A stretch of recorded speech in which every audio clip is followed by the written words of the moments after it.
Vamos fazer uma oração? Senhor, nós agradecemos, Pai, pelo privilégio nesse dia que o Senhor nos concede, dia de adoração, dia de louvor, de alegria, de estarmos reunidos, congregando em Teu nome. Muito obrigado por esse privilégio que o Senhor concede somente aos Teus eleitos. Muito obrigado. E queremos, Senhor, nessa manhã, na dependência do Teu Espírito, examinar novamente as Escrituras com referência à constituição ministerial, aos ensinos que o Senhor tem para nós, e que assim o Senhor, usando homens de Deus, como tem sido, possa estar nos edificando, nos orientando, trazendo luz para nós a respeito do ministério, a respeito da constituição do presbitério, do corpo diaconal. E assim, Senhor, esperamos de Ti, Senhor, para toda e qualquer decisão que a igreja venha a tomar, que a direção seja dada pelo Teu Espírito na luz da Tua palavra. E mais uma vez nessa manhã estamos aqui assentados aos Teus pés para aprender do Senhor a respeito disso, Senhor. Ó Deus, guia-nos através do Mestre Espírito Santo. Assim pedimos em nome de Jesus. Amém, Pai. Amém. Irmãos, nessa manhã a gente vai ter uma aula um pouquinho diferente, como eu avisei no grupo, não sei se os irmãos olharam no grupo, mas a gente vai fazer um pouco mais de interação, vai ter um pouco mais de interação. E como vocês vão poder interagir mais, responder, fazer intervenções, complementos e tal, quem for falar, levanta a mão, e o Danilo ele vai estar com um microfone sem fio para levar para você falar, para que todo mundo possa ouvir melhor e também para que a gente possa registrar as respostas, né, e os auxílios. Isso ajuda na edificação, tá? Então você levanta a mão, aguarda um pouquinho antes de responder e o Danilo vai levar o microfone para você falar, tá bom? Vamos começar então. Estamos aí na 6ª aula, entendendo o ministério da igreja local. Hoje vai ser sobre conselhos para uma escolha de presbíteros. Opa. Essa aula não é minha, essa aula é extraída do Ministério Fiel. É um fórum de teólogos e pastores para selecionar presbíteros. O assunto deles era esse, é um bate-papo entre eles, que ficou registrado, não é? E a questão era a seguinte: quais lições você aprendeu da forma mais difícil ao selecionar presbíteros? Então são teólogos, pastores americanos que fizeram esse fórum, são 10 homens, 10 teólogos e pastores, não é? Eu peguei só 2, porque não dá para a gente pegar o assunto de todos os 10. Eu peguei dos 2 mais conhecidos no meu ponto de vista, não é? E são pessoas que talvez vocês também conheçam. E a gente vai ler os textos, o que eles passaram nas suas igrejas locais, como eles adquiriram experiência a respeito disso, através de erros, através de acertos, e a experiência, peneirando tudo isso, o que eles aprenderam? Então eles registraram isso para nós. E o Ministério Fiel fez a gentileza de registrar também para a gente e contribuiu conosco para esse estudo. Aqui estão os créditos, ali tem os tradutores, né, para a gente ter isso registrado oficialmente e sem ter problema futuramente. Então, essas permissões foram dadas pelo Ministério Fiel, tá? Então eu extraí de lá, está aqui toda a permissão oficial do Ministério. O primeiro texto, eu vou ler, nós vamos trabalhar da seguinte forma: eu vou ler o texto. O primeiro é um texto de John MacArthur, pastor John MacArthur Jr., todo mundo conhece ele, né? A maioria dos irmãos deve conhecer. É um teólogo bastante, né, importante na nossa época, já um homem de Deus, de idade avançada, e que tem um ministério reconhecido nos Estados Unidos e no mundo inteiro, na verdade. Ele é um escritor também, que nos norteia bastante na visão bíblica correta. Ele é uma espécie de um auditor, inclusive, não é? De igrejas americanas. Então, John MacArthur escreve esse primeiro texto. Eu vou ler todo ele e não vou fazer explicação nenhuma. Vocês prestem atenção, eu vou ler numa velocidade razoável, não é? Não vou correr. Então, vocês vão prestando atenção, querendo acompanhar também a leitura, e eu não vou explicar. Você vai extrair do texto algo que lhe chama a atenção, não é? E depois eu vou partir para o segundo texto, de outro pastor, tá bom? Vamos lá então. Há uma razão boa e vital pela qual Paulo disse: a ninguém imponhas precipitadamente as mãos. 1 Timóteo 5:22, esse é o texto. As qualificações bíblicas para os presbíteros são todas características de piedade e dons. Presta atenção, características de piedade e dons, que devem ser provadas ao longo do tempo. Um homem pode saber instintivamente como causar uma boa impressão. Ele aparenta superficialmente ter o pensamento afiado, ser bem informado, ser maduro, ou ser supremamente dotado como um professor. Aparentemente, presta atenção. Mas ele pode ter, na verdade, sérios problemas que o desqualificam para o presbitério, e algumas vezes esses problemas se tornam claramente evidentes somente através de padrões de comportamento de longo prazo. O pecado de homens não aparece na hora, diz a palavra de Deus, não é? Capítulo 5 de 1 Timóteo, não é? E outros se evidenciam rapidamente, alguns não. Enfim, também as boas obras da mesma forma. Avançando.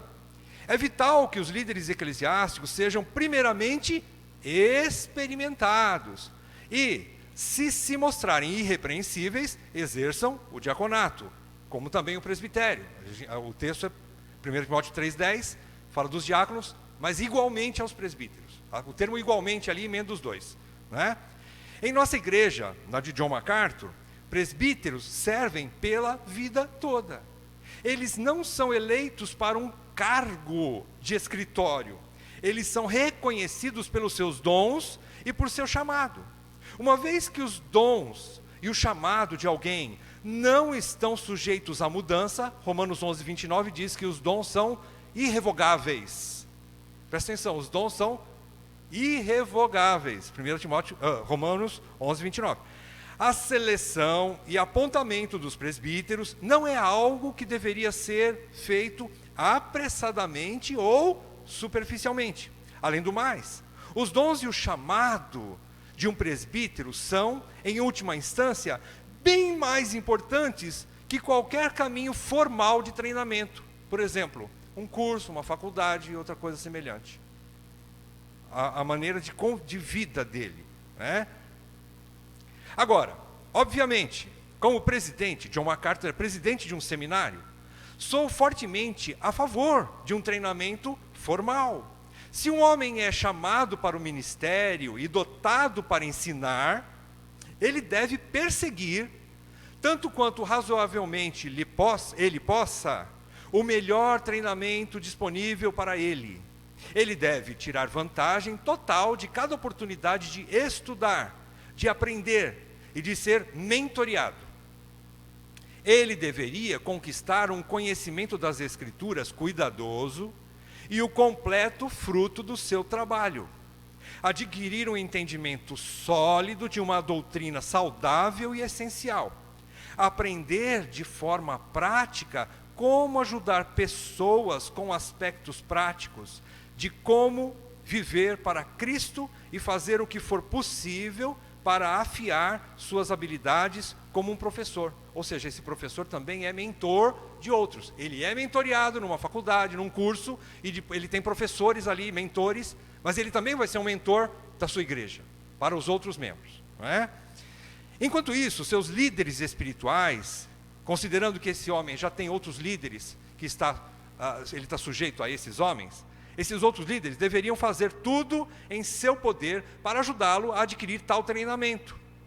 Mas, se lhe faltar o chamado, olha que interessante, se lhe faltar o chamado e os dons que são essenciais para o presbitério, nenhuma quantidade de treinamento formal pode possivelmente equipá-lo para a tarefa. Em outras palavras, enquanto o treinamento formal é maravilhosamente útil para equipar homens que são, de fato, chamados para a liderança e dotados por Deus para um papel, nenhum programa de treinamento sozinho pode garantir que um homem será adequado para servir como um presbítero. Então, parece para mim que o processo de identificar aqueles que são verdadeiramente chamados para o presbitério é, no mínimo, tão importante e certamente um pré-requisito, quer dizer, vem antes de tudo, quanto qualquer processo de treinamento formal que escolhemos para equipar jovens a serem pastores e membros do presbitério. Se tem uma coisa que aprendi da forma difícil, é que a melhor forma de identificar presbíteros em potencial é no fluxo normal da vida da igreja, no caminho normal, no andamento, nos dias, né? Eles são evidentes pela sua resposta ao que está sendo ensinado, pelo seu desejo de servir, pela abundância de fruto espiritual em suas vidas e pelas muitas formas que seus dons são manifestos na igreja antes de sequer serem convocados oficialmente para a liderança. Eles já estão demonstrando alguma coisa. Em outras palavras, nossos programas de treinamento prático de liderança não deveriam ser vistos como o começo e o fim, ou a finalidade do desenvolvimento de liderança. Em vez de sempre conceber designações de ministérios pré-fabricados e encaminhar jovens inexperientes por cada passo do que deve ser feito, algumas vezes é melhor lhes dar a liberdade para demonstrar do que eles são feitos, ao ver como eles lidam com os deveres que ainda não são suas responsabilidades formais ou oficiais. Quer dizer, dá uma chance para ele. Vamos ver o que ele sabe, o que ele pode... Vamos cultivar o dom desse jovem. Então, podemos dar ajuda e encorajamento, conforme eles desenvolvam suas próprias habilidades espirituais. Acho que quando homens que são dotados e chamados para liderança são encorajados a pensar dessa forma, eles prosperam. Aí está o John MacArthur, bonitinho ele. Senhorzinho, aqui é uma foto já um pouco antiga, ele já está bem mais velho que isso. Esse é o John MacArthur, tá? Então está aí o crédito para ele nesse assunto. Segundo assunto. Agora, vai ser do Sinclair Ferguson. Ele também é um pastor e teólogo americano. Ele contribuiu com 9 passos para a escolha de um presbítero. Então está aí, quero fornecer 9 marcas de um presbitério saudável. Presbíteros podem avançar ou retardar a saúde espiritual de uma congregação. A seleção deles, portanto, é vital. Os poucos comentários abaixo são limitados à questão como reconhecer quem deveria servir como presbítero. Primeiro passo, primeira sugestão, conselho. Ao passo que nos arrependeremos no futuro de colocarmos a medida abaixo dos padrões das Escrituras em reconhecer homens chamados para o presbitério, podemos também, em nosso zelo, colocá-la artificialmente acima das Escrituras e falharmos em reconhecer que alguns dos melhores dons crescem no ministério. Vou trocar em miúdos, tá? Essa questão ficou meio complicada, né? Ele está querendo dizer o seguinte: o padrão é as Escrituras. Não seja criterioso demais, exigindo demais de um candidato para presbitério, e nem seja negligente, colocando alguns pontos que são essenciais para o ministério de maneira, assim, negligente. Não leve a coisa empurrando com a barriga, é isso que ele quis dizer. Ou seja, não pega pesado, mas também não seja negligente. Cuidado. Porém, entenda uma coisa, o dom pode ser desenvolvido ao longo do ministério. Muitas vezes ele não é de início, mas ele pode ser manifestado ao longo do ministério. Eles crescem no ministério, executando o ministério. Tá? Agora acho que deu para entender um pouco melhor. Segundo ponto. Lembre-se especialmente que estar apto para ensinar, 1 Timóteo 3,2, com seu corolário, ou seja, derivado de ser apto para repreender, Tito 1,9, isto é, usar as Escrituras para os fins aos quais são dadas, 2 Timóteo 3, 16 e 17, vocês sabem o que o texto diz, que toda Escritura é divinamente inspirada, útil para repreender, corrigir, redarguir e ensinar e treinar o homem de Deus, não é? É esse o texto que diz.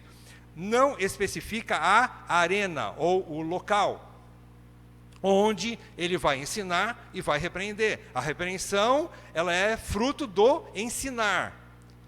O discipulado, o ensinar, vem antes do repreender. Não adianta ser bom em repreender se você não é bom em ensinar, é isso que ele quer dizer. O repreender é fruto de alguém que ensinou primeiro. Se você não sabe ensinar, você não tem direito de repreender, porque é o corolário do ensino é a repreensão.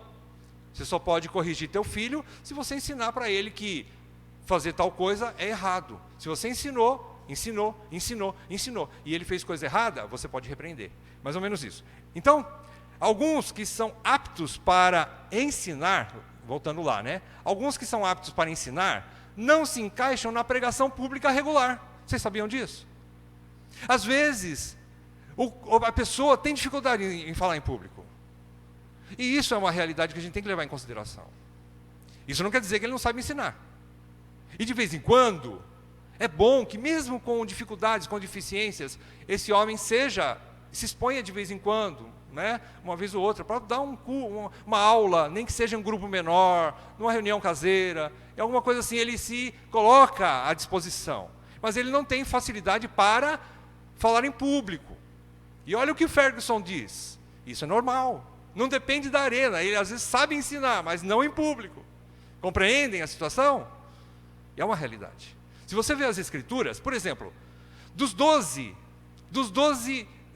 discípulos que se tornaram apóstolos depois, quem foram os evangelistas escritores? Você sabe me dizer? Dos 12, estou falando dos 12. 2, quem são? Mateus e João. Por quê? Lucas não foi dos 12. Marcos também não. Então eles não eram escritores. Então eles não são servos do Senhor. Então o evangelho que eles escreveram não tem valor. Eu acho que a Bíblia não ensina isso. Moisés diz, oxalá todos fossem profetas. Eu gostaria que todos fossem profetas. Mas ele sabia que nem todos eram. Cada um tinha uma função diferente. No grupo de Moisés, Moisés foi ensinado por Jetro, seu sogro, a escolher vários homens para ajudá-lo na liderança. Só que nem todos tinham a capacidade de Moisés de ministrar e de ensinar milhões de pessoas. A maioria dos seus servos eram capacitados a ensinar grupos de 50, grupos de 100, grupos de 1000. Vocês vejam lá no texto que Jetro fala. Uns vão ensinar, separem em grupos. Uns vão ensinar um grupo pequenininho, outros um grupo um pouco maior, outros um grupo médio e outros um grupo grande. Mas Moisés ficava com toda a congregação. É aquele que falava publicamente, né? Com mais facilidade, era comissionado por Deus. E olha que ele tinha a língua pesada, né? A boca pesada, hein? Bom, então vamos lá. Terceiro ponto do Ferguson. Busque homens que exibam o espírito no sentido de ser sensibilidade. O espírito, assim como o apego intelectual da doutrina saudável.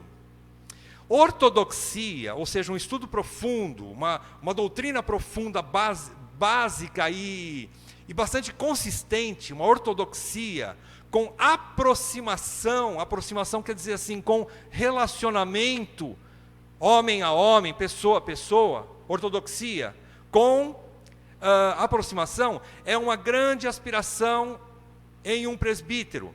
Aproximação como o sentido mínimo de hospitalidade e afeição dedicada, Tito 1:8.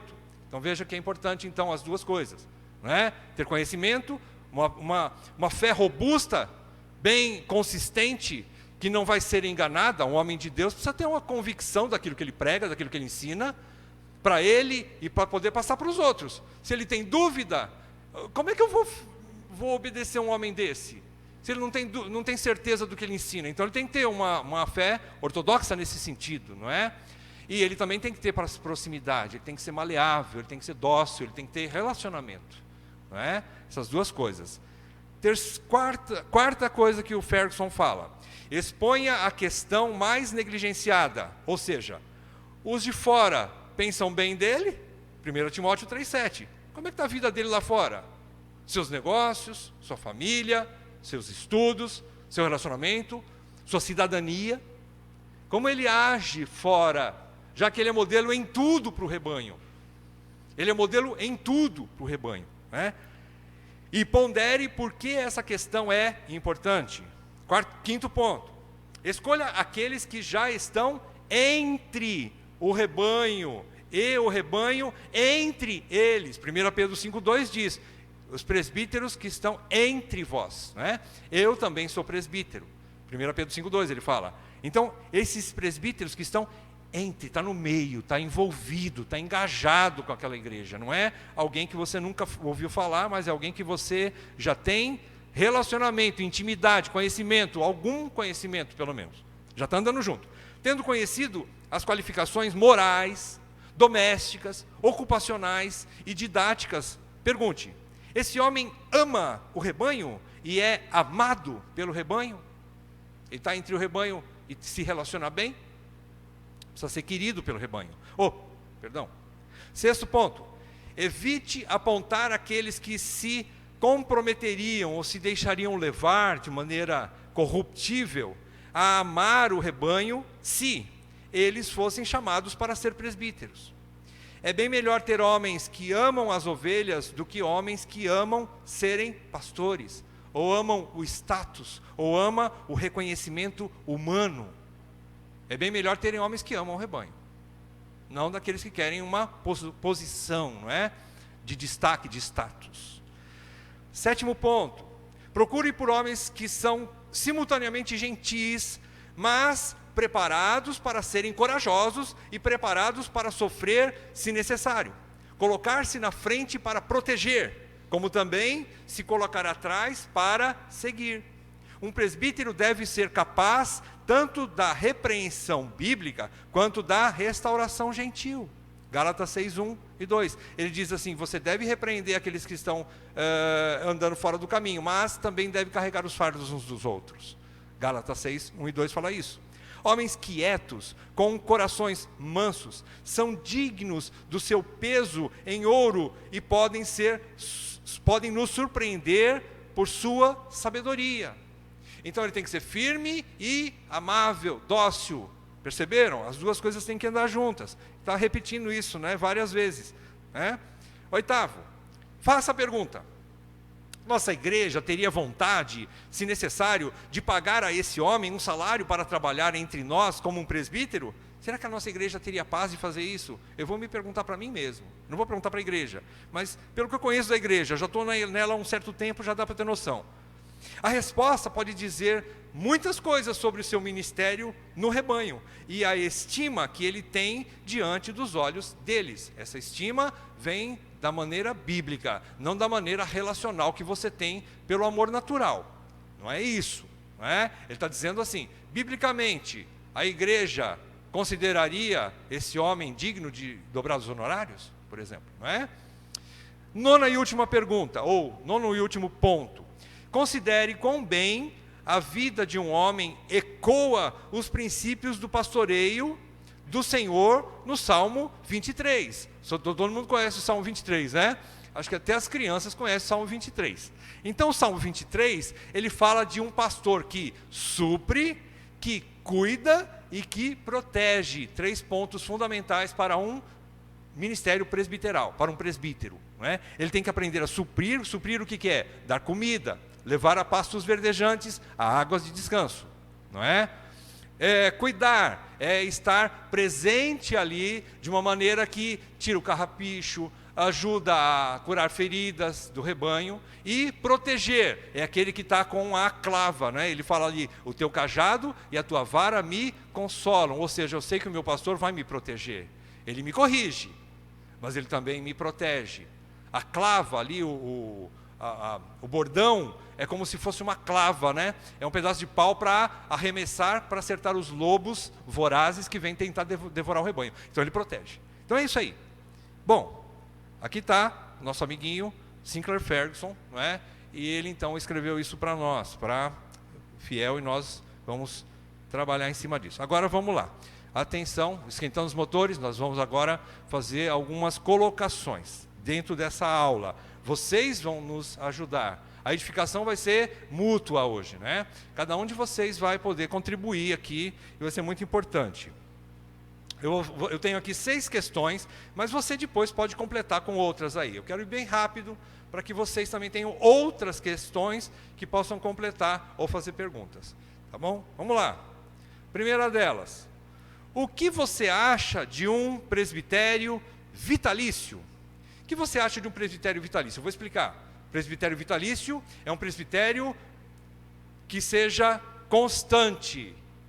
Um corpo presbiteral que não vai mais ser mudado. Hã?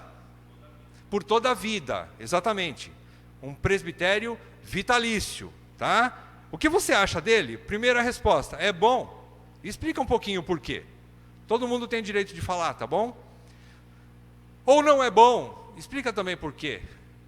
Ou depende, que também é uma resposta sensata. Depende, opa, peraí, né? Não é qualquer um aí que eu vou deixando lá para sempre. E aí? Se eu boto o Lula lá para sempre, como é que fica, né? Olha aí. Então, a gente tem que pensar nisso. Tá? Vamos lá, vamos responder, gente. Vamos lá, 1, 2, 3, começando. Quem quer responder primeiro, levanta a mão. E o Danilo vai levar o microfone aí para você. Gente, contribui, pelo amor de Deus. A Jaqueline primeiro, depois a Rayane. Neste momento, eu penso que não é bom.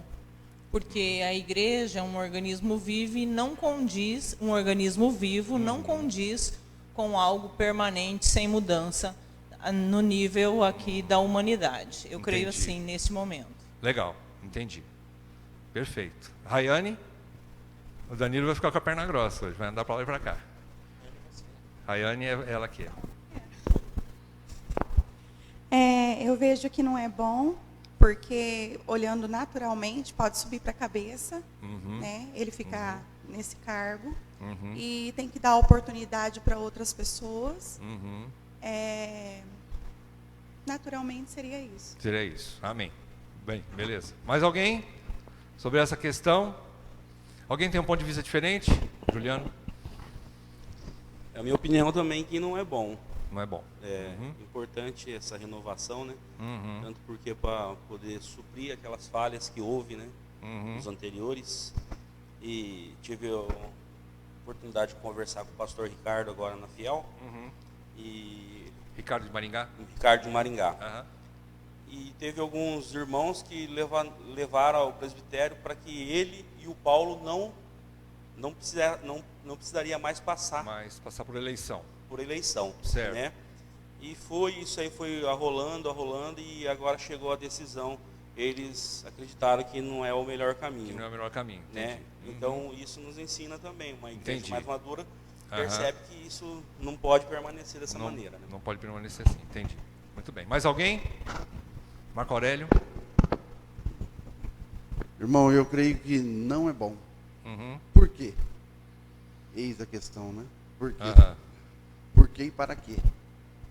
Eu creio que tem muitas outras pessoas que têm grandes oportunidades, mas talvez por covardia, dizendo bem claro, covardia, não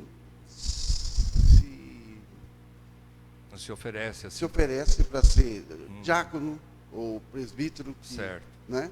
E eu acho que não é bom. Seria bom que tivesse outros homens e outras oportunidades. Ok. 4-0, gente.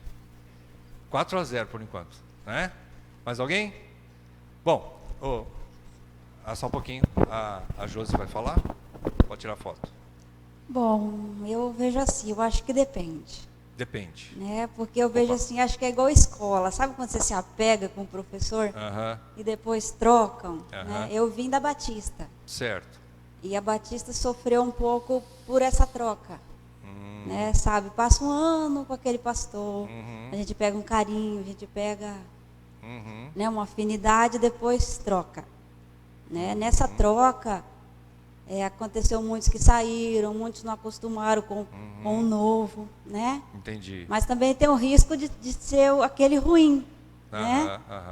De ser vitalício aquele que talvez não ensine direito, que não seja um bom pastor, né? No caso, um bom presbítero. Então, eu acho que depende um pouco. Depende, né? Porque a gente se apega, a gente acostuma com o ensinamento, com a pregação, com o apacentar ali do presbítero. Então, depende um pouco. Depende um pouco.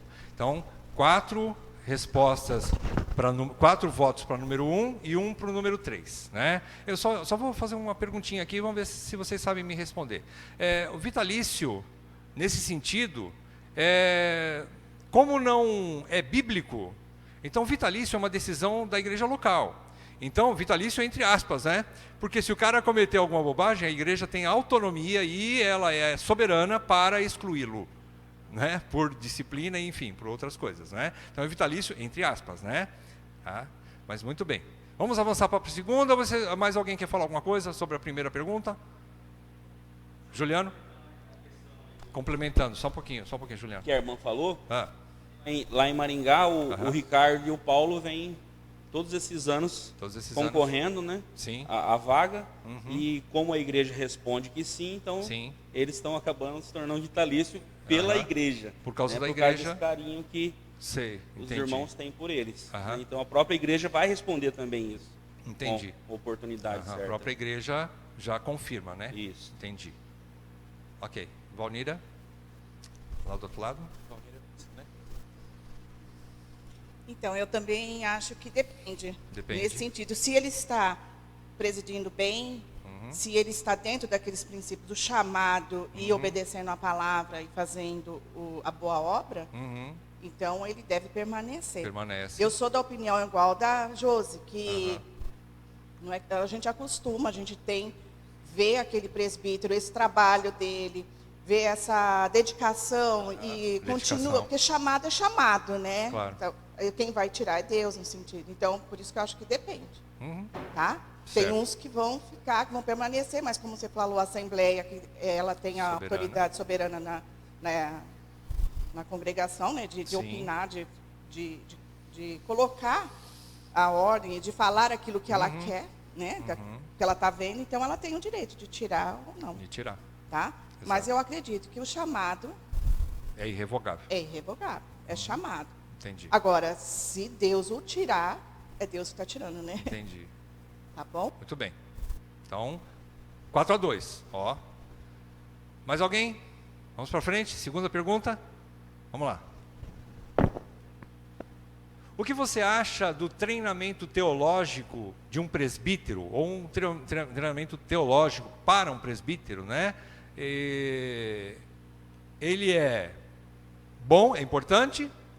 Ele não é importante? Não há necessidade, já que dons e uma vida piedosa é o que a Bíblia exige.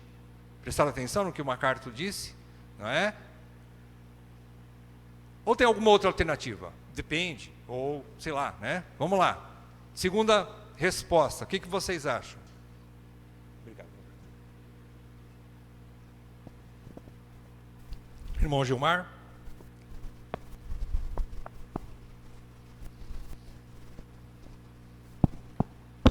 É extremamente importante. Extremamente importante. É extremamente importante. Muito bom. Porque hoje nós vemos aí na internet, em muitas igrejas também, que há necessidade de um treinamento teológico. Porque a falta de conhecimento da palavra de Deus está levando muitas igrejas, muitos irmãos a pecarem por falta de entendimento. Perfeito. Muito bem. Primeiro ponto, importantíssimo, segundo Gilmar. Quem mais? Posso? Danilo? Pode. Analisando a pergunta, está levando em consideração o fator dele já ser presbítero, então não vai passar pela eleição. Eu penso que o fator treinamento teológico não é um pressuposto para ser eleito. Certo. Porém, uma vez eleito, é extremamente importante o treinamento. Certo. Né? O irmão ele pode ter o dom, mas o treinamento, o curso, vai fazer com que ele aprenda ferramentas e técnicas para que ele desenvolva aquele dom, aquele talento. Entendi. Para que a igreja seja edificada de uma melhor forma, mais ampla, atingindo faixas etárias diferentes, que é didática, por exemplo, maneira de ensinar. Então, existem técnicas que são ensinadas no treinamento teológico, obviamente os cursos, que vão fazer com que a igreja possa ser suprida de uma forma mais rica. Certo. Né? Eu penso dessa forma. Perfeito. Então, a gente poderia dizer o seguinte, vamos supor que a gente está para ter uma eleição ano que vem, se Deus permitir. Os candidatos para o presbitério, a gente poderia fazer um pacto com eles, com cada um deles, um contrato, né? Ó, talvez você não tenha treinamento teológico, mas se você for eleito, você vai ter que fazer um curso. Se você não for fazer o curso, a gente tira você. A igreja pode fazer isso? Seria mais ou menos isso? Eu não digo que seja feito isso, estou brincando, né? É um exagero. Mas seria um Uma boa sugestão, né? Rodrigo agora. É importante realmente, porque o presbítero, a função precípua dele, primordial, é o ensino. Sim. Né?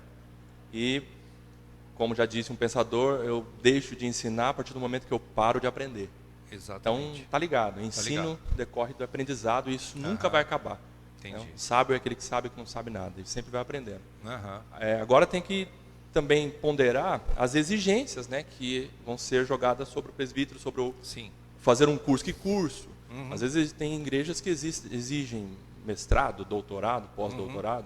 Sim. Agora a igreja vai reconhecer também que aquele presbítero está se esforçando para estudar, para fazer cursos, às vezes não cursos de nível superior, como é a teologia, por exemplo, mas está se esforçando para fazer cursos de treinamento.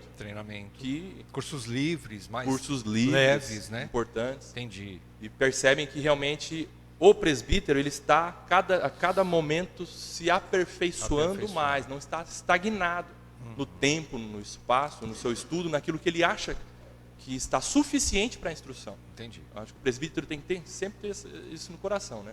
Aprender para poder ensinar. Sempre. Constante. Então podemos dizer que 3-0, né, por enquanto, né? Que é importante. Ainda com essas ressalvas, mas é importante, né? Mais alguém? Leandro, vai falar? Leandro. Eu vejo que é importante que assim que eleito ele possa fazer esse treinamento, porque nada pode, né, ficar estagnado no tempo. Exato. Vejo que o presbítero ele tem que se atualizar, não só nas técnicas, né? Vamos falar só de técnica porque isso não leva, não é o principal, mas é importante, né? Ele também se reciclar. A gente vê que ao longo do tempo muitas coisas que foram pregadas no passado ainda que valia muito bem para aquele entendimento naquele momento, né? Mas à medida que outros irmãos de outros países, ou até mesmo no Brasil, outros mais maduros, que Deus foi abrindo o entendimento deles e eles foram espalhando para os demais presbíteros, né? Passaram visões novas, coisas que muitas vezes ainda estavam que nem a pedra, né? Que nem o minerador, ele vê só a pedra, mas conforme vai abrindo, ele vê a preciosidade que tem lá dentro, né? Então precisa ser atualizado, né? Não em termos de doutrina, aquela doutrina básica, ortodoxa, né? Mas vários outros ensinamentos, eles vão, Deus vai proporcionando uma revelação, um entendimento novo, né? Um entendimento diferente, né? Ou às vezes que estava obscuro ainda naquele momento, né? Quer dizer que esse evolucionismo é bom, né? Nesse caso, sim. Eu vejo que ele tem que evoluir, né? Precisa se preparar, né? Muitas vezes precisa se reinventar, né? Entendi. Tem que ter esse treinamento para que ele possa ir melhorando e se aperfeiçoando. E a igreja vai seguindo isso. Entendi. Deixa eu só fazer uma questão dos 4 que falaram, né? 4-0, né? Bom, só fazer uma perguntinha aqui. Por exemplo, a gente percebe então que ele está sendo bem treinado, ele está buscando treinamento, e isso se evidencia não só na vida prática dele do dia a dia, lógico, né? Se ele é um homem de vida santa, piedosa, né? Honesta e tal, com as características básicas, mas especialmente pelo ensino dele, não é isso? Se a gente nunca ouvi-lo, então a gente não vai entender qual é a teologia dele, né? A gente precisa é isso? Seria essa questão? O que vocês acham? Se evidencia como? O conhecimento de uma pessoa se evidencia de que forma? Né? Na prática ou no ensino?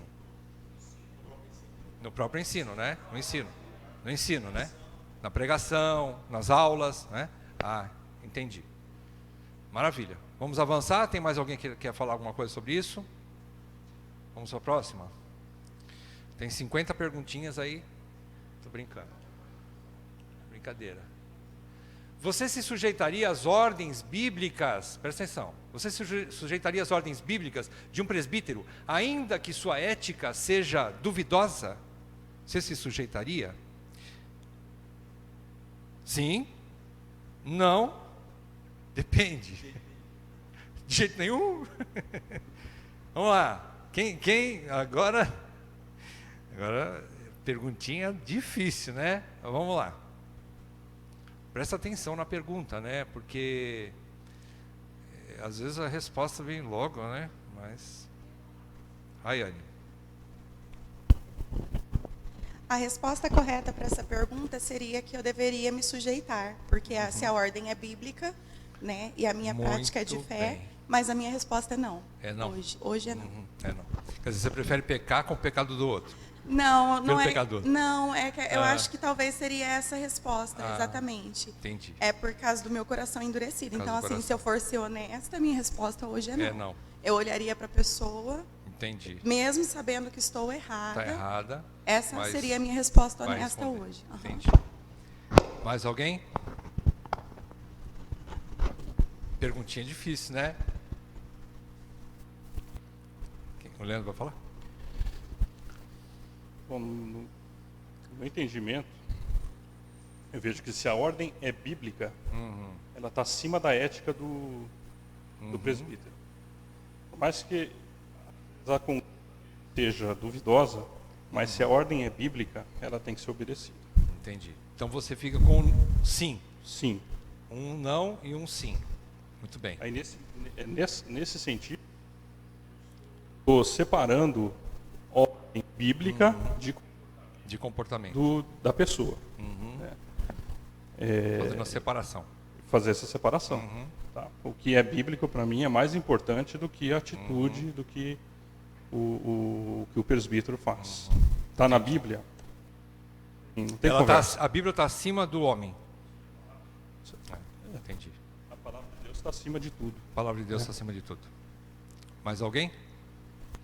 Eu também compartilho da mesma opinião do Leandro, partindo do pressuposto também que se eu entendi corretamente a pergunta, se é uma ordem bíblica, então não é o presbítero que é a autoridade daquela ordem.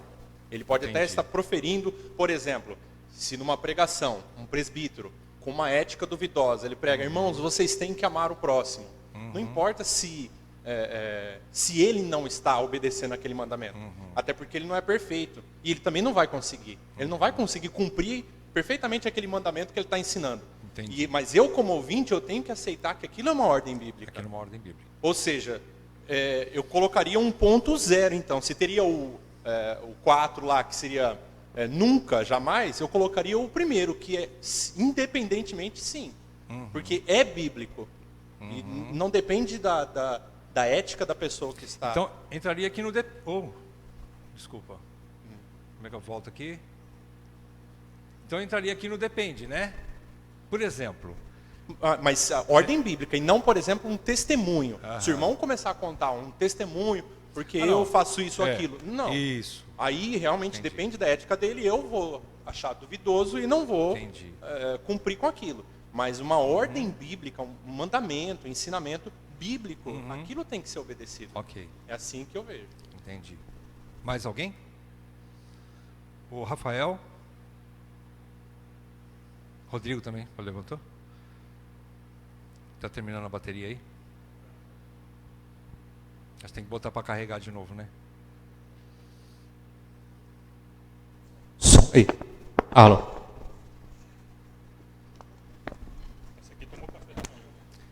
Tem que falar baixo, senão gasta muito. Rafael.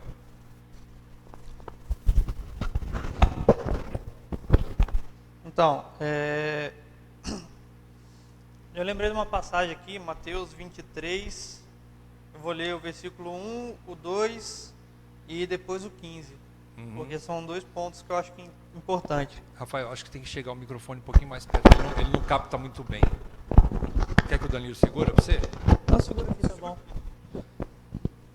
Está escrito assim, Mateus 23. Então Jesus disse à multidão, e aos seus discípulos: os mestres da lei e os fariseus se assentam na cadeira de Moisés. Obedeçam-lhes e façam tudo o que eles lhes dizem, mas não façam o que eles fazem, pois não praticam o que pregam. Mas no 15 também, aí já vem os ais, né? Ai de vocês, mestres da lei e fariseus, hipócritas, porque percorrem terra e mar para fazer um convertido e, quando conseguem, vocês o tornam 2 vezes mais filho do inferno que vocês. Então, acredito que, de fato, as ordens bíblicas são bíblicas e a resposta mais simples é sim, elas são bíblicas. Só que qual que é o problema? O problema é como é que a pessoa ela vai chegar à conclusão de que a ordem é bíblica ou ela é decorrente da ética do presbítero. Né? Porque muitas das vezes, se o cara é o líder, a pessoa ela tem... Modelo do rebanho. Não vergonha, mas às vezes falta de conhecimento, né? Igual aqui, ó, os prosélitos, né? Modelo do rebanho, né? O modelo. Sim, porque no caso aqui ele fala das sinagogas, né? Dos prosélitos, como nas traduções da Almeida. E a pessoa, você leva ela, os fariseus levavam as pessoas a se converterem ao judaísmo, mas eles já atacavam um monte de coisa, a pessoa que não tem conhecimento, que é nova na fé, a pessoa não só, o falso líder no caso, não só ele vai para o inferno, como ele está levando outras pessoas para o inferno também. Isso é muito pesado, e a questão é que a igreja precisa ter maturidade para tirar um líder desse.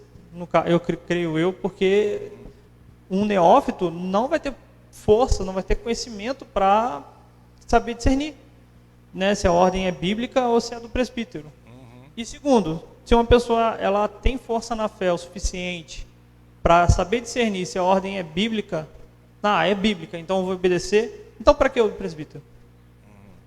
Né? Se a pessoa ela tem que sozinha chegar à conclusão sempre, se a ordem, tem que ficar analisando se a ordem é bíblica ou não é, aquele presbítero está lá, como se fosse um fantoche, nesse caso. Então, é um problema, porque vai minando a confiança da igreja. É claro, cada um tem que ter o conhecimento da Bíblia e tem que confrontar, né? Como Paulo, ele elogia os crentes de Bereia, mas, de certa forma, o Paulo está ali para despertar o conhecimento. Então, tem que ter também essa necessidade. Porque aí você mina a razão de ser da igreja, nesse caso, creio eu. E, por exemplo, então o presbítero, ele está lá para ensinar, e o corpo da igreja, ela aprende, e ela também, com essa maturidade do aprendizado, ela também passa até mesmo a supervisionar a vida do presbítero. É isso, ou pelo menos ele, não só a vida, mas também o ensino dele, a doutrina, se ela é bíblica ou não. Como Bereia, né? Eles, sim... E Paulo, inclusive, elogia os bereanos porque eles fizeram isso, né? É uma atitude mútua, de você, de confiança, mas também de análise, né? De você estar ali monitorando a situação. Coisa que o neófito não tem nenhuma nem outra, nem condições de analisar a vida do camarada, né? Que está no presbitério, e muito menos a doutrina dele, né? Porque está começando agora, né? Entendi. Sim. Muito bem. Mais alguém? Rodrigo, né? Eu, analisando a pergunta, eu responderia não. Não obedeceria. Não me sujeitaria às ordens bíblicas de um presbítero, ainda que sua ética seja duvidosa. Porque o que envolve, ao meu ver, essa questão, pano de fundo, é credibilidade. Credibilidade. Credibilidade. Do homem do homem. Do ensino. Óbvio, do homem. O homem, a partir do momento que ele é um presbítero, ele é o canal da voz de Deus para a igreja. Mas se esse canal está sujo, ainda que a água venha limpa, ela se corrompe. E ainda que sua ética seja duvidosa, se sua ética é duvidosa, não sei quem redigiu a pergunta, mas duvidosa eu creio que seja pecaminosa, seja incoerente. com aquilo que ele mesmo está pregando. Duvidosa pode ser um monte de coisa, né? Isso. Ele pode estar em pecado. Ele pode não estar praticando aquilo que está ensinando. Ele ensina. Justamente. Aí eu seria muito, assim, muito espiritual ou ultra espiritual em dizer, eu ouço o que a pessoa está falando, eu desprezo a vida dela. Então eu ficaria como que o Rafael disse, é uma ordem bíblica? É ordem bíblica, então para que presbítero? Então para que um canal de instrumento usado por Deus? Se eu sei que a ordem bíblica eu tenho que obedecer, então eu não preciso de uma pessoa que foi instituída por Deus para eu aprender essas ordens bíblicas que eu devo obedecer. Então, em suma ordem bíblica, ela é inegociável. Porém, nós como humanos, nós acabamos de ter realmente uma rejeição por aquilo ou por meio daquilo que a pessoa está falando. Pelo meio, pela pessoa. Porque é a mesma coisa que eu vou falar assim para minha filha. Filha, fumar faz mal para a sua saúde. E essa conclusão, esse ensino que eu estou passando para ela é uma verdade. Mas se ela me ver fumando, ela vai olhar para mim e falar, é verdade, pai, eu não vou fumar porque realmente faz mal para a minha saúde. Entendi. Mas eu não aceito, eu não me submeto a o que você está dizendo. Porque vem realmente de uma pessoa que vive uma incoerência naquilo que está falando. Mesmo que ela saiba que o cigarro é errado. Mesmo que saiba. Não que ela vá fumar. Entendi. Não que ela vá fumar. Mas perceba que a pergunta ela tem duas partes. Ordem bíblica e quem passa a ordem bíblica.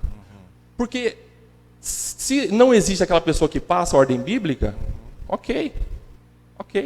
Eu não vou me sujeitar às ordens de um presbítero. Aquela pessoa, por mais que seja uma ordem bíblica, eu não posso me sujeitar a ela, porque, na verdade, porque ela não está sendo coerente com aquilo que ela está ensinando. Tanto é que Pedro fala que nós devemos refutar ensinamentos de falsos mestres. Entendi. Ensinamentos de falsos mestres. Às vezes pode ser um ensinamento bom. Verdadeiro de um falso mestre. De um falso mestre. É interessante porque, se nós entendermos bem essa pergunta, a gente vai acabar sendo bem criterioso na escolha. Criterioso não exigente no sentido de perfeição, mas criterioso realmente de saber que o cargo, aquela função que Deus colocou na igreja como presbítero ou como diácono, é algo importantíssimo. Não é de qualquer maneira. Não, tudo bem, a conduta dele é duvidosa, mas ele está falando da Bíblia, beleza, eu vou sujeitar. Não é assim. Não vou refutar que aquela verdade eu devo praticar. Mas o canal está colocando em descrédito a prática daquela ordem, ou daquilo que eu tenho que me sujeitar. Então é certo que nós somos humanos. Nós estamos aqui lidando, Deus colocou homens para lidar com homens. E ele estabeleceu essa forma. Então ele tem um critério. Tanto é que aquele que vai ensinar, ele tem que estar buscando de Deus santidade, dia após dia, e praticar aquilo que ele está pregando. Tanto é que nos critérios fala, tem um bom testemunho dos de fora. Se ele tem que ter um bom testemunho dos de fora, que dirá dos de dentro. Se não cai em descrédito. Mais uma vez eu repito, não pelo que a ordem, o ensinamento é verdadeiro. Eu vou praticar o ensinamento. Mas eu não me submeto àquilo que, por exemplo, vocês não podem adulterar. Mas eu sei que o cara está com uma prática duvidosa lá, está andando com mulherada. Peraí. Eu vou falar para a pessoa assim, para o presbítero, desculpa, eu não consigo me submeter a essa sua ordem, porque não condiz com a sua vida. Você está me ensinando, mas esse ensinamento para mim não bate. Só uma perguntinha. Esse se sujeitaria, você entende como fazer o que ele está fazendo de errado? Fazer aquilo que ele está ensinando. Como você deu exemplo, por exemplo, ele é um adúltero. Ele está adulterando, mas a Bíblia diz, e ele ensina, não adulterarás. Porque ele está adulterando, você vai adulterar também? Não, de forma alguma. Então você não está sujeitando, aliás, você está sujeitando ao ensino. Não. É porque ele fala, não adulterarás, você não está adulterando. Mas espera aí, o que compreende o ensino? A mensagem e o mensageiro. Certo. Porque senão, de novo, a gente cai naquilo que o Rafael disse de forma interessante. Se é a ordem bíblica, tudo bem, então não precisa de presbítero para ensinar. Então, cada um busque o seu entendimento e fique em casa e estude casa, diretamente cada um a estuda. ordem bíblica. Não precisa de mestre, porque... Então, justamente. Exatamente. Entendi. Eu vou obedecer aquilo que a palavra de Deus me disse. Porém, o canal corrompe o ensino, porque a prática dele é duvidosa. A credibilidade de quem está ensinando faz toda a diferença. Faz toda a diferença. Entendi. É o conjunto da pergunta. É? Conjunto da pergunta, tá bom. Mais alguém? Valnira?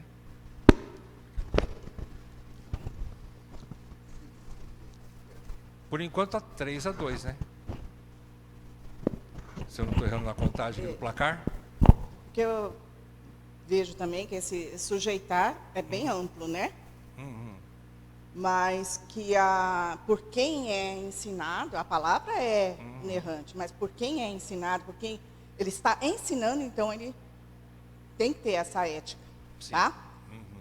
Em Tito 2:10, ele fala para servos, mas servos também a gente pode entender que é o cristão em geral e o presbítero. Não furtem, pelo contrário, deem prova de toda a fidelidade, a fim de ornarem em todas as coisas a doutrina de Deus, nosso Salvador. Então, o bom comportamento do cristão faz aparecer no mundo a beleza do Evangelho. Então, de forma ampla, nós vamos entender que aquele presbítero que não está ensinando, que a ética dele não está sendo não coincide com o que ele, com o ensino, com a Bíblia, ele está estragando, ou ele está enfeiando, ou sinônimo aí, deixando de adornar, deixando de adornar o Evangelho, então traz um comprometimento nisso. Entendi. As pessoas de fora, como assim os membros da igreja, vão ficar preocupados, não vão estar vendo um Evangelho adornado como deveria. E Cristo também é comprometido nisso. Tá? Entendi. Então, se nós quisermos passar a viver um Evangelho pleno, né, procurando viver de forma plena dentro das nossas limitações como cristão, nós temos que adornar, nós temos que viver aquilo que a gente está aprendendo. E o presbítero vai comprometer o ensino dele assim, dessa forma. Tá? Entendi. Acho que é isso. Muito bem. Não sei se fui clara, mas é isso, compromete. O Gilmar, né, que levantou a mão também? Não? Gilmar. O Gilmar levantou primeiro ali, ó.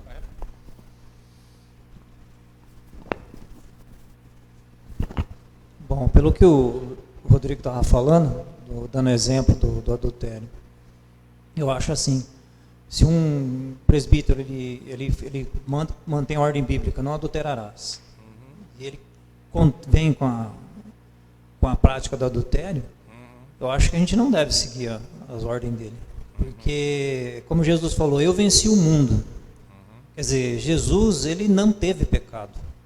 Então, quer dizer, Jesus falou para mim, não adulterarás, mas ele cumpriu aquela ordem. Então, eu acho assim, se o presbítero ele é falho, é humano, sim. Só que eu acho assim, se você está na frente da igreja, levando a palavra de Deus, colocando as ordens para o rebanho, eu acho que ele tem que ter uma ética conforme a Bíblia. Exemplar, né? Exemplar.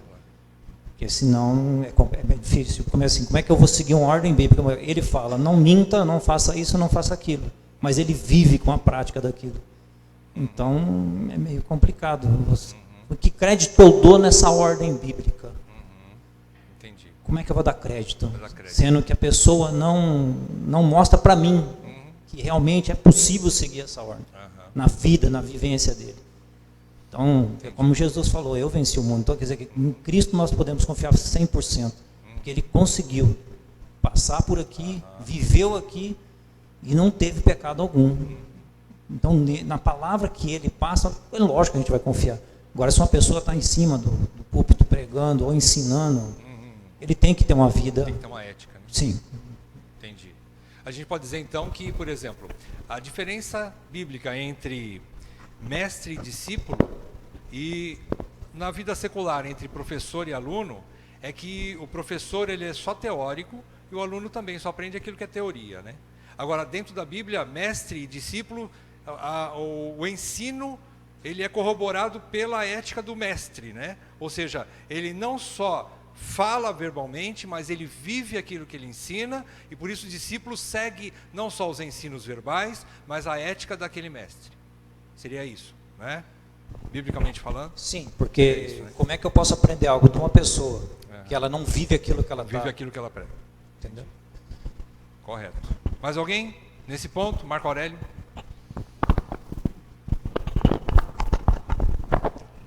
Ops. Irmão, eu jamais submeteria ou sujeitaria essa ordem, porque do mesmo vaso que sai água doce, ela não sai água salgada. Não tem como. Não tem como. Não tem como. Você tirar água doce, mas eu quero agora um pouco de água salgada. Não tem como. Agora, como que eu vou sujeitar a essa ordem desse presbítero se eu estou ali naquele local para aprender?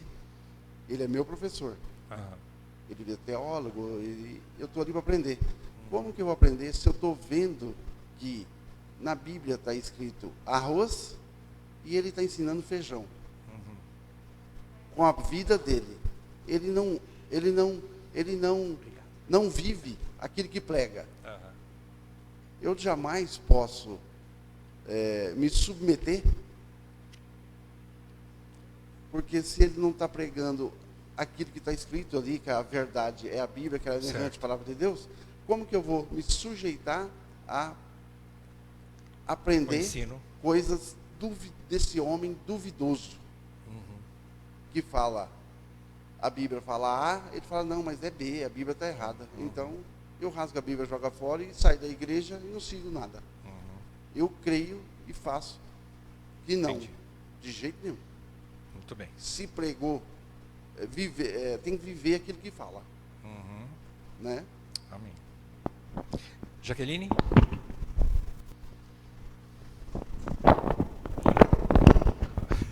Em um daqueles textos que eu acho que responde essa pergunta.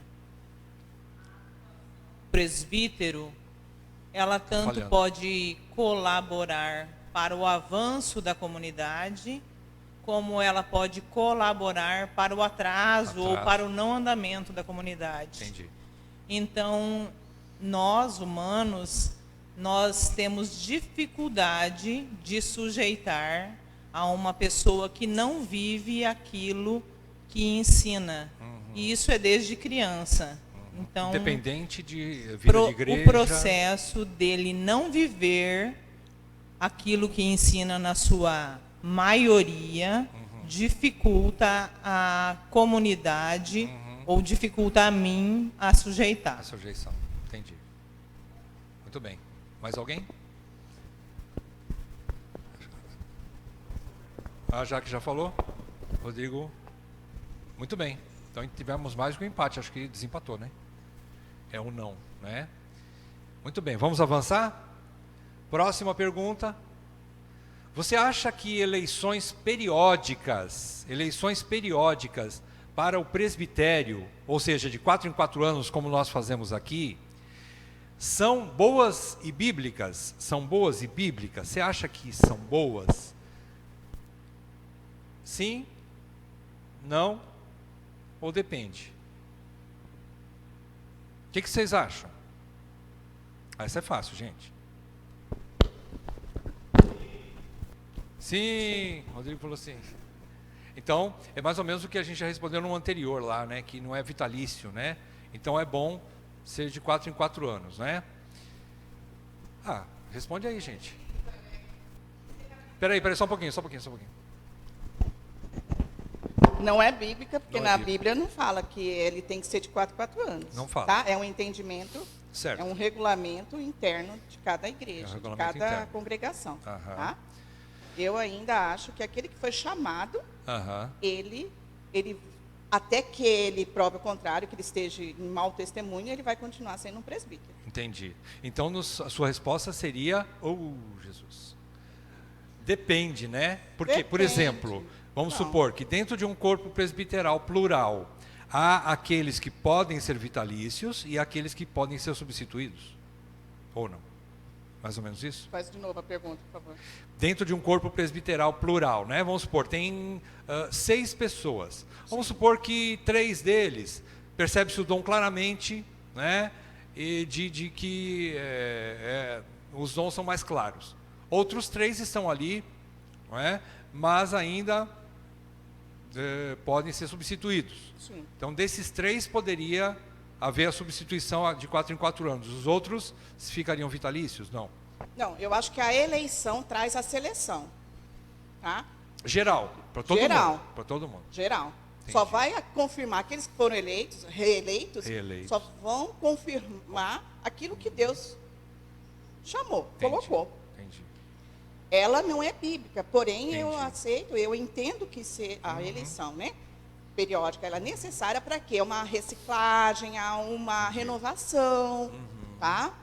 É uma oportunidade de Deus levantar outros presbíteros e fazer parte do corpo, tá? Eu só coloquei essa questão aí, que ela não é bíblica, porque não é. Sim, não é mesmo. Não fala que ele tem que ser de 4 em 4 anos. Exatamente, né? Mas eu concordo com a eleição para uma seleção, para um apuramento. Tá? Às vezes aquele presbítero ele foi chamado, tá, mas ele está fazendo serviço relaxadamente, então ele pode ser substituído. Pode ser sim. substituído. E até aquele período, né, que ele, né, ele está sentado, aguardando, seria um momento de reflexão. Né, de atualização, de reciclagem. Entendi. E de aprimorar a obra do Senhor. Tá certo. Então, talvez, não vou dizer uma disciplina, mas seria assim um autoexame. Um autoexame. Se não for eleito, entendeu? Muito bem. Mais alguém nessa questão? Leandro? O Daniel precisa vir de patins aqui, né? É mais rápido.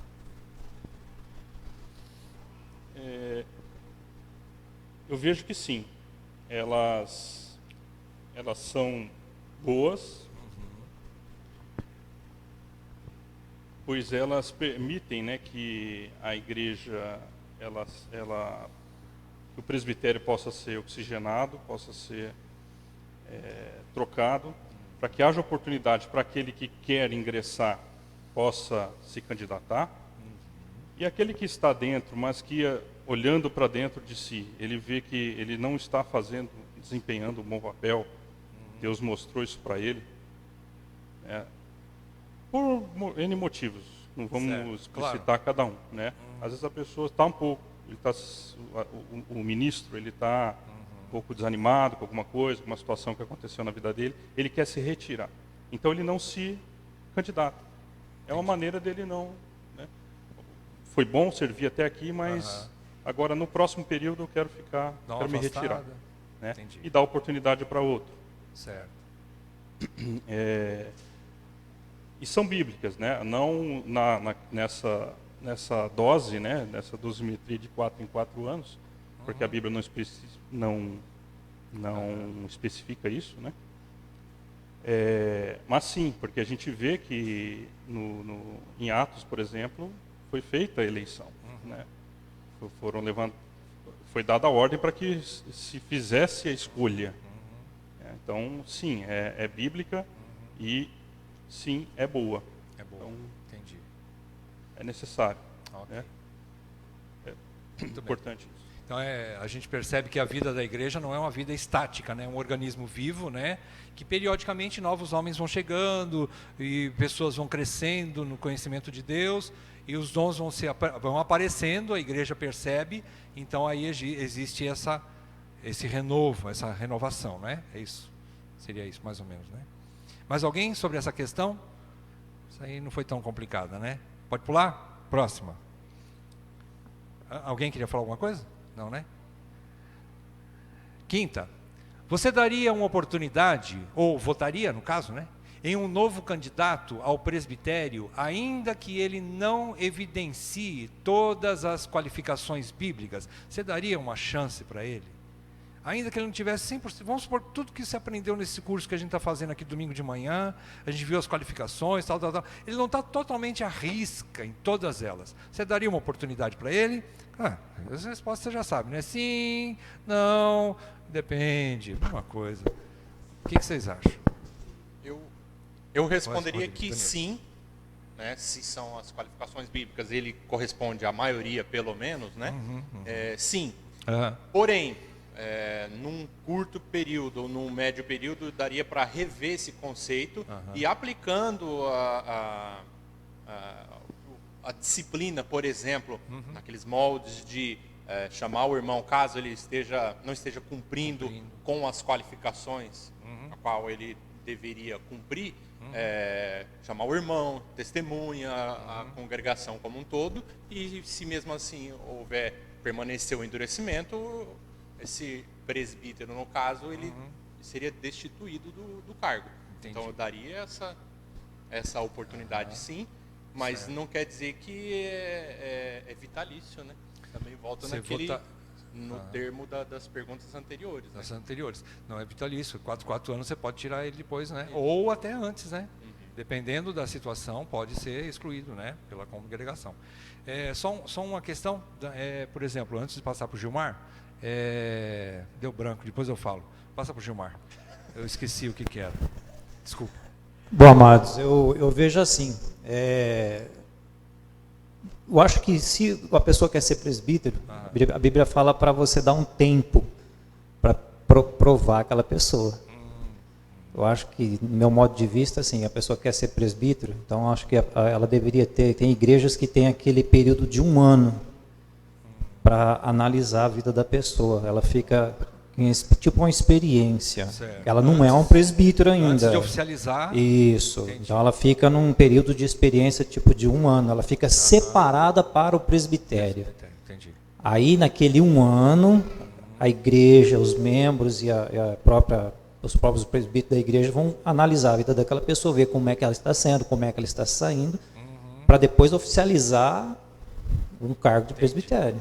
Porque eu acho assim, de repente você coloca uma pessoa que ela não tem todas as qualificações, você coloca ela na frente pregando ou levando, só que com todas as qualificações, ela pode acabar colocando, assim, não de uma maneira correta, mas colocando de uma maneira meio que não clara para a igreja certos pontos que aqueles mais novos podem entender errado e acabar agindo de uma maneira errada. Entendi. Então, acho que tem que tomar um certo cuidado quando a pessoa realmente quer ser um presbítero.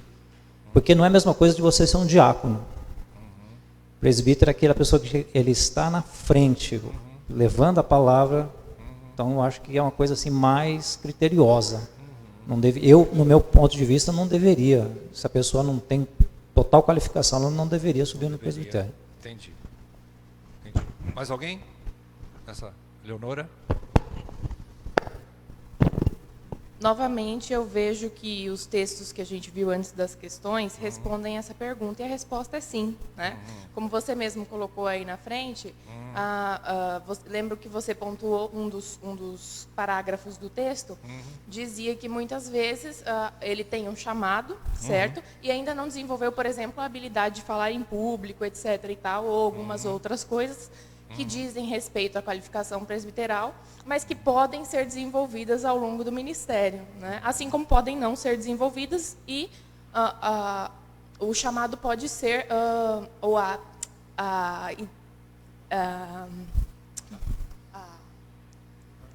proposta ou a ideia de que havia um chamado pode ser aprovada ou descartada, né? Confirmada ou reprovada. Certo. Então eu vejo que sim, que pode, que deve, até inclusive pode ser saudável. Se o chamado não for confirmado, ok, tudo bem, sem problemas.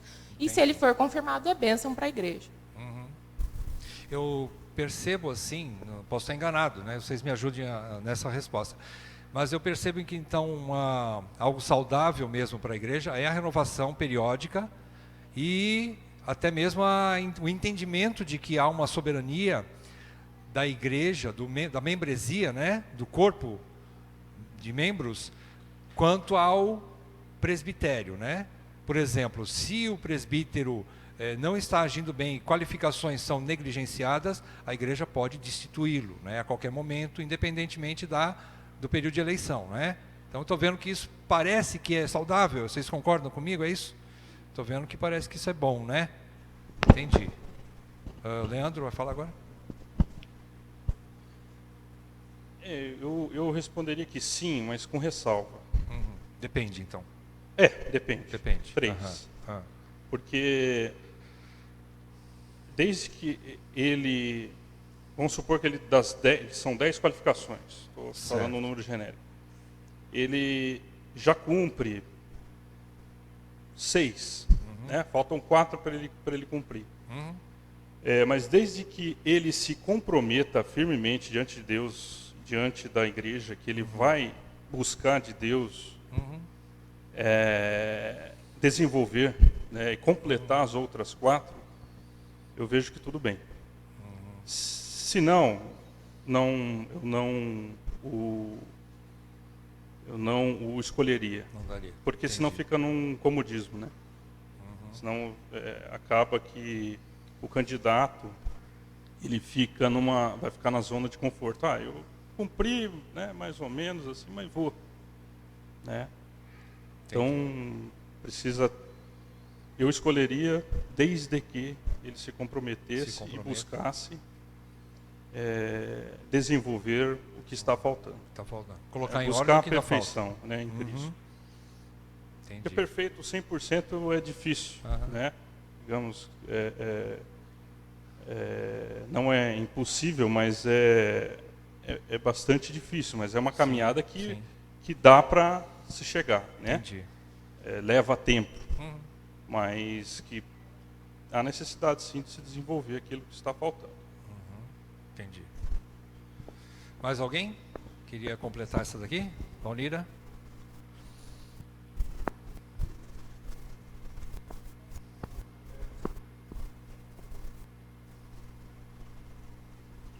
Eu votaria sim. Sim. Porque há algumas coisas algumas qualidades evidentes, outras não são tão evidentes que nós vamos ver à medida que ele vai exercendo o ministério. E Deus vai o capacitando para aquilo. Por isso que é um exercício, Deus não está, eu acredito que Ele não está fazendo um teste com a igreja, não é isso. Mas através também, às vezes, do erro, às vezes de um presbítero, nós estamos aprendendo bastante. Então eu daria sim um voto de confiança, desde que pelo menos uma boa parte das qualificações que se exige de um presbítero esteja ali evidenciada na vida daquele homem. E eu vejo o primeiro ponto aqui é a irrepreensibilidade, né? O Tito fala também, eu estou estudando Tito, tá, gente? Alguém que seja irrepreensível. Aí vem marido de uma só mulher, que tenha filhos crentes, vem todas as outras. Eu acho que um homem que a gente já vê que ele é irrepreensível, então ele já está em uma qualidade importante. Tá? Porque ele se deixa admoestar, ele se arrepende, vai ter falhas, vai ter erros, mas você vê um coração humilde, você evidencia naquela pessoa uma obediência à palavra, um desejo também de crescer e amadurecer nas qualificações. De continuar crescendo, aprendendo. Né? Então, muitas vezes nós vamos ver presbíteros que têm filhos pequenos, né? E a gente vê que à medida que eles vão crescendo, o pai está ali repreendendo, está ensinando, está disciplinando. Então, ele para mim, é um candidato ao presbítero. Ele tem uma qualidade. Um bom candidato. Porque ele está o quê? Desenvolvendo. Sim. A gente não vê isso de uma vez só, né? Num dia só. A vida com Cristo é uma caminhada. Com o presbítero também. Claro. Né? A gente vê os apóstolos, vê Pedro, vê João, vê Paulo. Há um crescimento. Houve crescimento. Houve falha, sim, mas houve crescimento. Tá? Então, eu daria sim. Entendi. Eu daria oportunidade a ele. Ok. Mais alguém nessa questão? Marco Aurélio?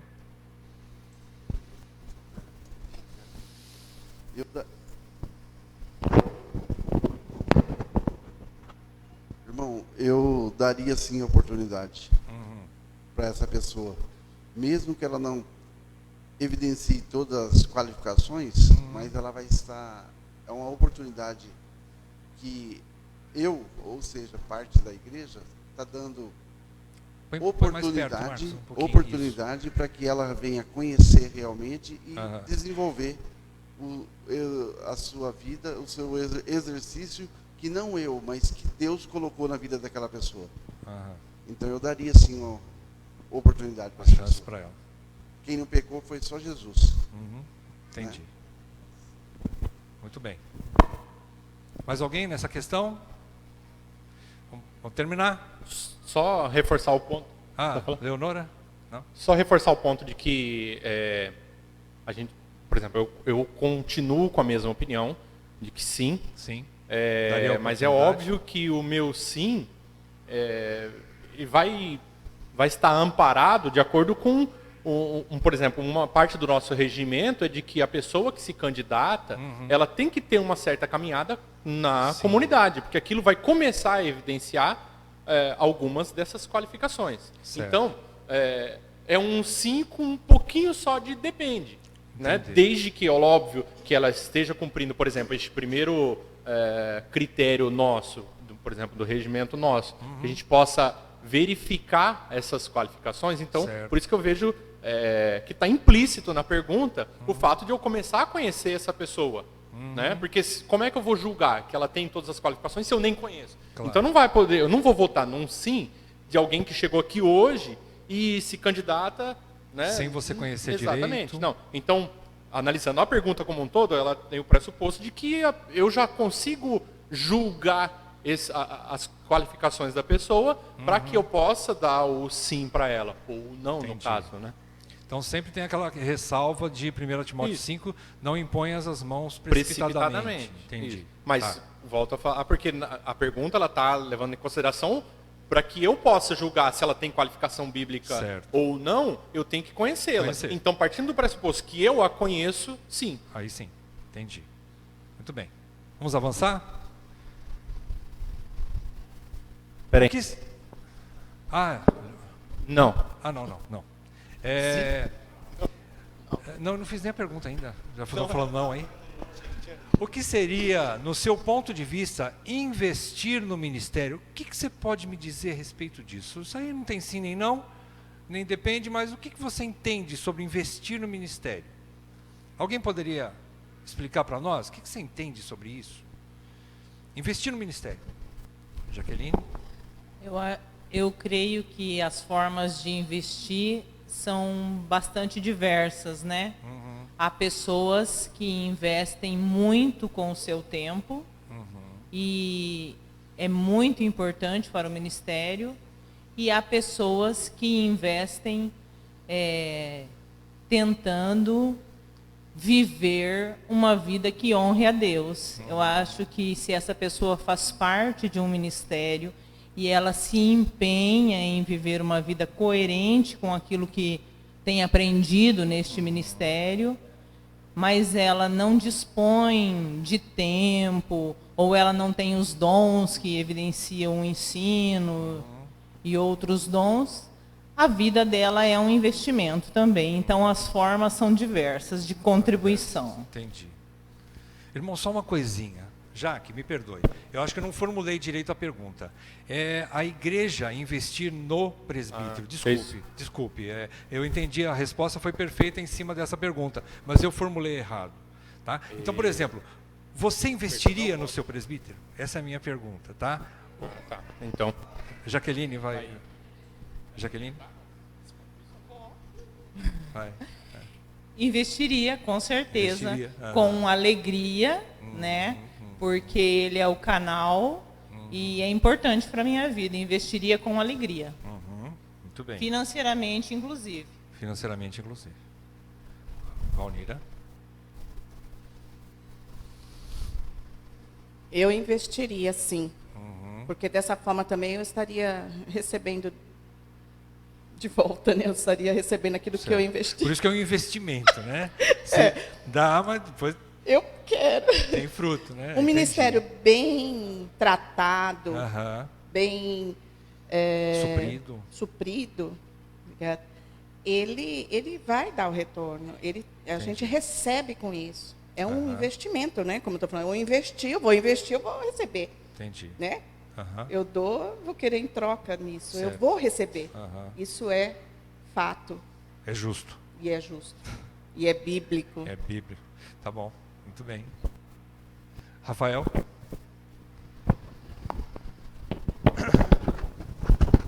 Eu acredito que a igreja ela deve investir no ministério, sim, porque o evangelho tem que crescer, ele tem que alcançar mais pessoas e fortalecer aquelas que estão dentro do arraial também, porque os dias maus vêm.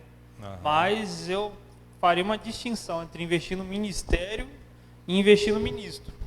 Porque justamente se a gente tem eleições periódicas,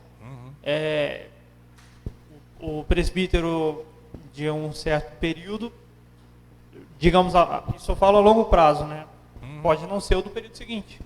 Algum momento vai parar, e mesmo quem está no ministério agora, ninguém é eterno, digamos assim, no ministério, né? Todos nós um dia vamos partir daqui.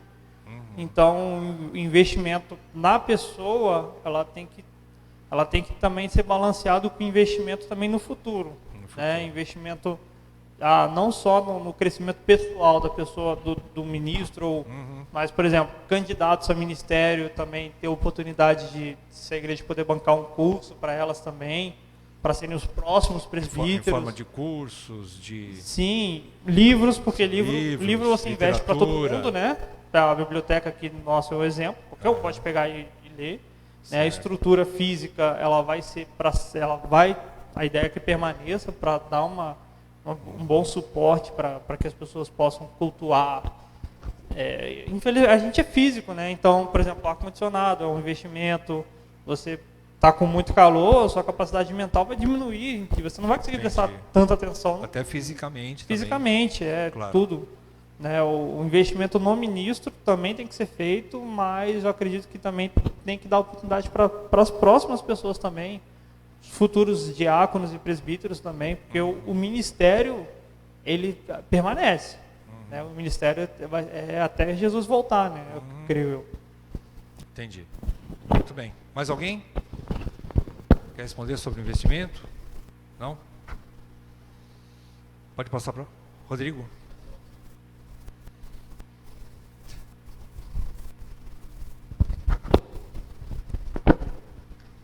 Não, Rodrigo. Errou o alvo. O que seria, no seu ponto de vista, investir no ministério? Justamente lembrando daquele texto, né? O meu ministro, ele é merecedor de dobrados honorários. Certo. Mas a gente não pode deixar de lado a palavra merecedor, né? Uma vez eu investindo no ministério de N maneiras, como a Jaque disse, tanto, né, incentivando ou financeiramente, né, ou orando, tantas formas. Mas eu percebo que no decorrer do tempo ele não está valorizando esse investimento que eu e a igreja, né, todos investindo no ministério e obviamente nos componentes do ministério, aquele texto vai mostrando que ele não está sendo mais merecedor. Entendi. De honra, de honorários, de tudo aquilo que como era antigamente. Isso. Entendi. Né? Dessa forma. Aí o investimento pode ser retirado. Muito bem. Mais alguém? Enquanto os irmãos estavam falando, eu comecei a pensar com relação ao termo investir, substituiria, sem perder o sentido dessa frase, o termo colaborar. Porque quando eu invisto, eu estou colaborando com o ministério. Certo. Se a gente for analisar dessa forma. E existem várias maneiras de eu colaborar, financeiramente, como foi falado, com relação ao tempo, disposição.